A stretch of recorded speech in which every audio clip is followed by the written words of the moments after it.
In this tutorial, I'm going to show you a very easy and effective way to create a cut. The technique that I'm going to be using is not meant for longevity since I'm going to be using wax. So this is great for photographs and building your portfolio, but not for something like working on a set. I'm going to be using this faux flesh modeling wax from Jourdain Cosmetics, and I like to grab about a pea-sized amount of that and just place it on the tip of my finger and blend it down into my skin. I like to use a spatula for this, but I also like to use my finger to kind of blend out the edges. In reality, you probably don't need as much wax as I've shown here. I did end up kind of scraping away most of it, but you do want enough to give the effect that the finger's just a little bit raised. Essentially, you want a false fingertip that you can cut into. If you'll notice, most fingertips have a bit of a red tinge to them, and you want to camouflage that wax.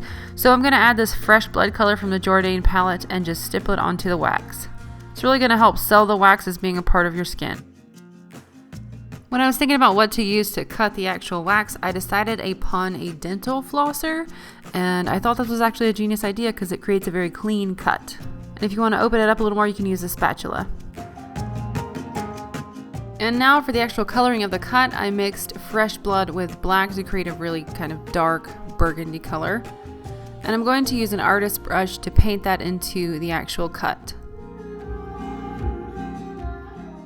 I'm laying down this color first, and then I'm going to go in with the fresh blood, put a little more red in there, brighten it up a bit. Then I'm going to go in with the dark again and create, the deepest parts of the cut. I also made sure to add some red to the fingernail bed underneath the fingernail where the cut ends, because blood would typically pool there. Speaking of blood, I'm going to be using this drying blood from Jourdain as well, and I'm going to paint that into the cut. Another tip that I love to do, especially with these bloods, is to thin them out a bit. I really like the color of the iron in the blood. It's kind of a rusty red, and when you thin it out, you really get that effect, especially when you kind of dab it around the wound. And it just makes it appear a little bit more realistic, like you've actually been bleeding. And that's a wrap for this paper cut gone wrong. Hope you guys enjoyed this tutorial. If you did, please give it a thumbs up and check out my playlist. I have almost 30 videos in the FX playlist. 30 videos of blood and guts and gore.